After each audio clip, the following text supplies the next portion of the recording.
In every age and every society, there is a question that echoes in the human heart. Can a person who has committed terrible crimes ever truly change? Most of us would say no. Once a killer, fear to entire villages, whose crimes left even kings trembling. His name was Angulimāla, the garland of fingers. Imagine a ruthless murderer waiting on lonely roads, attacking travelers, and collecting their severed fingers to string into a grisly necklace. He was not just a criminal, he was a legend of terror. Parents warned their children with his name, and caravans refused to pass through the forests where he lurked. Angulimāla had become the symbol of human cruelty and madness. And yet, his story does not end in blood. It becomes one of the most powerful lessons of compassion, forgiveness, and transformation in the whole of Buddhist tradition. This is not merely a tale from the past. It is a moral story with deep relevance today. We live in a world that often condemns, without offering a second chance, a world quick to punish but slow to forgive. Through the story of Angulimāla, the Buddha shows us a path beyond vengeance, a vision where even the darkest heart can awaken to light. In this video, we will journey through the life of Angulimāla, his innocent beginnings, his tragic fall, his reign of terror, and finally, his astonishing redemption. More than a dramatic tale, this is a window into the heart of Buddhist wisdom, the belief that hatred is never conquered by hatred, but only by love and understanding. So let us begin with an open mind and a reflective heart as we enter the story of the murderer who became a saint. To understand the story of Angulimāla, we must begin not in the forest of blood and fear, but in the quiet halls of learning where his life first unfolded. Long before his name was whispered in terror, he was known as Ahimsaka, which means the harmless one. The name itself reflected the hopes his parents carried for him, a son of intelligence, virtue, and gentleness. Ahimsaka grew up in a respected family. He was bright, obedient, and quick to learn. As a young man, his parents sent him to study under a famous teacher, hoping he would become wise and noble. In those days, students lived closely with their masters, almost as part of the family. Ahimsaka stood out among his peers. He hardened himself to survive. Fear and guilt twisted his mind. To mark his progress, he threaded each severed finger onto a string, wearing them around his neck as a gruesome garland. From this, he gained his new name, Angulimāla, the garland of fingers. The once gentle student became a figure of terror. Villages trembled at his approach. Families abandoned the roads he haunted. Merchants prayed before traveling. Soldiers hesitated to pursue him, and mothers wept for sons who never returned home. The boy named Ahimsaka was gone, swallowed by a destiny he never chose. At first, he was only a shadow, a rumor whispered by frightened travelers. Beware the forest road. A man lives there, wearing a garland of human fingers. But soon, the rumors hardened into reality. Villagers discovered bodies by the roadside. Merchants, farmers, even soldiers, stripped of their lives, their fingers taken as trophies. The harmless student, Ahimsaka, had vanished completely. The man was unstoppable, a curse upon the land. Yet behind the mask of blood, there remained a flicker of humanity. In the dead of night, when the forest was still, Angulimāla sometimes looked at the sky and remembered who he once was. Ahimsaka, the gentle student who never wished harm on anyone. But the memory was like a cruel joke, a dream he could no longer return to. The more he killed, the more he convinced himself there was no way back. The tragedy deepened when news reached his mother. She wept not only for the victims, but for her own son. She remembered his birth, his smile as a boy, his eagerness to learn. How could the same child become this terror? And yet, in her heart, she never stopped loving him. While others cursed his name, she whispered prayers for his safety, even as he destroyed the safety of others. Such is the paradox of a mother's love. Meanwhile, Angulimāla's obsession grew darker. The number of fingers around his neck climbed closer to 1,000. Each kill brought him closer to his master's demand, yet further from his own soul.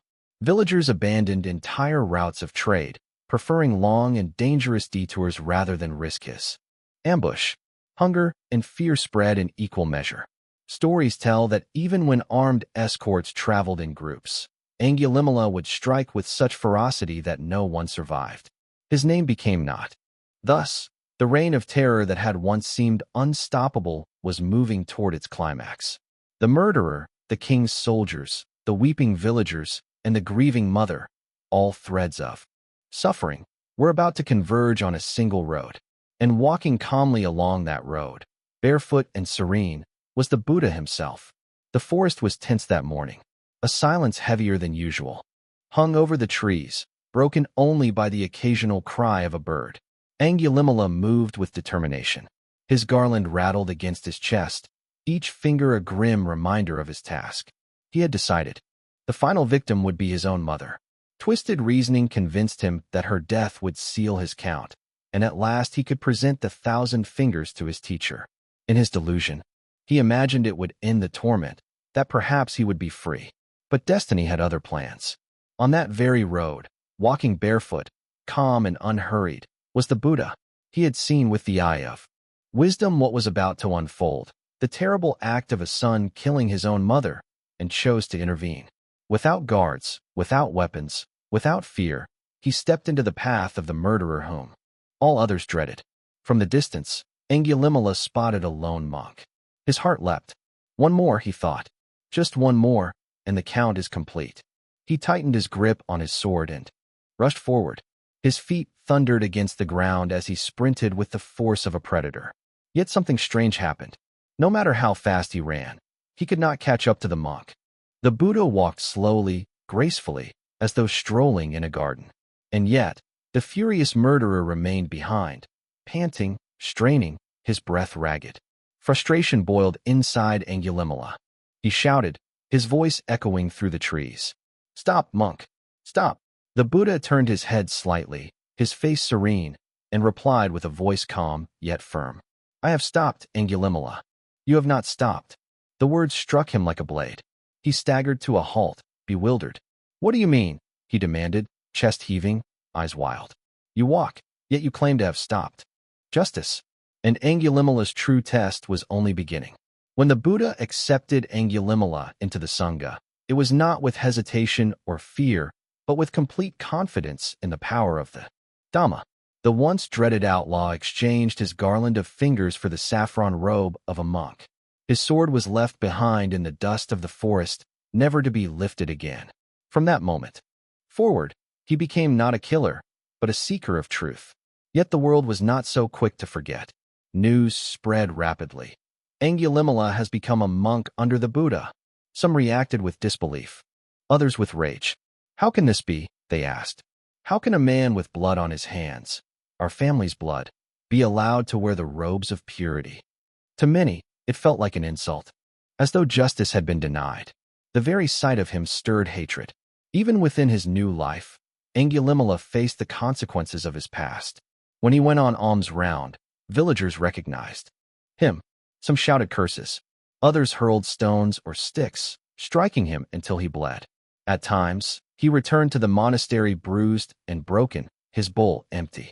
The Buddha, seeing his disciples suffering, did not shield him from these hardships. Instead, he offered words of encouragement. "Endure, Angulimala. Endure what comes to you now as the fruit of what you once sowed. Do not respond with anger. Do not cling to pain. This is how you purify yourself." Angulimala bowed and accepted the teaching. Each wound he received became a reminder, not of punishment, but of the law of karma. He bore them patiently, determined never again to lift his hand in violence. Slowly, through meditation and discipline, the restless fury in his heart calmed. Where once there was rage, now there was stillness. One day, King Pasenadi himself came to the Buddha, leading a troop of soldiers. He had heard that Angulimala was now in the monastery and sought to arrest him. "Is it true, Lord," the king asked, "that Angulimala, the murderer, has taken refuge in your Sangha?" The Buddha gestured calmly toward a monk seated quietly among the others. "Great king, do you see that man sitting there in serenity? That is Angulimala." The king's eyes widened in disbelief. The face before him was not twisted with hatred, but softened with humility. No garland of fingers hung around his neck. Instead, he wore the simple robes of renunciation. His gaze was downcast, peaceful. "Is this truly the same man?" Pasenadi asked. The one who terrorized. My people. Yes, great king, the Buddha replied. But now he has renounced violence. He has taken up the path of peace. Where justice sought revenge, the Dhamma has created transformation. The king stood in silence, the weight of the moment pressing on him. He had come prepared for battle, but now found himself face to face with the impossible, a murderer turned monk, a villain turned seeker of truth. Slowly, he sheathed his sword and bowed to the Buddha. If the Blessed One can accept him, the king said, then so can I. From then on, Angulimāla continued his practice without interference from the crown. Still, he endured the scorn of the people, for healing trust is slower than healing wounds. But he did not resist. He accepted each insult, each stone, with patience. Gradually, his endurance and humility softened even the hearts of those who once hated him. Through deep meditation, Angulimāla cleansed the stains of his past. He realized the truth of impermanence, the emptiness of self, and the futility of violence. In time, he attained arahantship, complete liberation from suffering. The murderer who once struck fear into an entire kingdom. Life as a monk was not easy for Angulimāla. For others in the Sangha, the alms round was a time of quiet blessing, as lay people joyfully placed food into their bowls. For him, it was a gauntlet of anger and suspicion. When villagers saw his face, fear turned to rage. Some shouted, "Murderer! How dare you wear the robe of purity?" Others spat at him, hurled stones, or struck him with sticks. His alms bowl was often knocked from his hands, leaving him hungry. Each day he returned to the monastery bruised and bleeding. But unlike before, when anger would have driven him to violence, he bore the pain silently. The Buddha consoled him with gentle words. Endure this, Angulimāla. What you suffer now is a light repayment compared to what could have awaited you. In patience and I have harmed many beings. The Buddha explained gently. From the day you entered this life of purity, you have not harmed. That is the truth. Speak it with confidence. He returned to the woman and uttered the words. In that moment, her pain subsided, and she gave birth safely. The villagers who witnessed it were astonished. The same man who once caused death now brought life. This moment marked a turning point, not only for Angulimāla, but for the way people began to see him. Through years of practice, patience, and compassion, Angulimāla's mind grew serene. He no longer clung to the identity of murderer or saint. He saw only the truth, that all phenomena arise and pass away, that clinging leads to suffering, and that liberation lies in letting go. Eventually, he attained arahantship, complete awakening. The chains of hatred and fear dissolved. In the end, Angulimāla's life stood as proof that even the deepest darkness can give way to light. From the garland of fingers to the robe of a monk, his journey revealed the extraordinary power of compassion, both received and given. The story of Angulimāla is not simply an old legend of cruelty and redemption. It is a mirror for the human condition. In his transformation from a feared killer to a compassionate monk, we discover lessons that strike at the very heart of what it means to be human, to struggle with our own shadows, and to find the courage to walk toward light. When we hear of Angulimāla, we may be tempted to think of him as distant, as someone exceptional because of the scale of his crimes. But in truth, his story reflects the very same tendencies of fear, ignorance, anger, and also the same potential for awakening that we all carry. His story is not just about him. It is about us. The first moral lesson we draw is that no one is beyond change. In a world that constantly divides people into categories, good and bad, worthy and unworthy, Angulimāla reminds us that such judgments are never final. If a man who once slaughtered hundreds could turn his heart completely and become an enlightened being, what excuse do we have to declare that change is impossible in ourselves or others? Too often society clings to labels, reducing individuals to the worst of their actions. But the Buddha saw deeper. He did not see merely a murderer, he saw a mind trapped in delusion, a heart capable of awakening. That vision challenges us.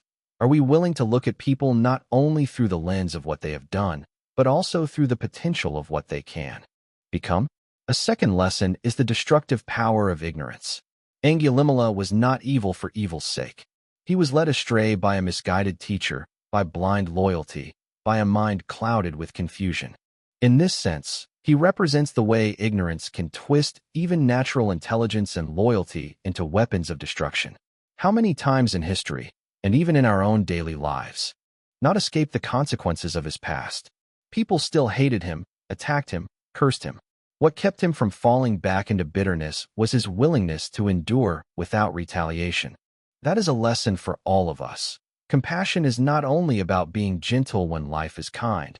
It is about remaining gentle when life is harsh. We cannot expect the world to forgive us instantly when we change, but we can choose to persist in our transformation regardless of the opinions of others. His endurance shows us that compassion is as much about the courage to suffer patiently as it is about the act of giving kindness. A fourth lesson is that redemption is not erasing the past, but transforming the present. Angulimāla could not bring back those he had killed. He could not undo the years of terror he had caused. What he could do, however, was stop creating more harm and begin to create good. His words of truth to the woman in childbirth illustrate this power. By a single act of compassion, rooted in the truth of his present purity, he was able to relieve suffering and save life. In our own lives, we may carry guilt or shame for what we have done, but Angulimāla teaches that clinging to the past helps no one. Redemption lies in this very moment, in how we choose to act now. Each step in mindfulness and kindness is a step that rewrites the story of who we are. Another lesson is the universality of suffering and the possibility of liberation. Angulimāla, once the cause of immense suffering, came face to face with suffering in himself. His hunger, his wounds, his rejection by society were all bitter experiences, but they became teachers. By observing them, by refusing to be enslaved by anger, he learned the reality of dukkha and the path beyond it. In this way, his life becomes a living demonstration of the Four Noble Truths. No one is exempt from suffering, not even the most feared bandit. But no one is excluded from liberation, not even the most fallen man. This universality is at the heart of the Buddha's teaching. The Dhamma is for all, without boundary. For modern times, the story resonates in countless ways. We live in a world where violence, prejudice, and cycles of revenge still dominate.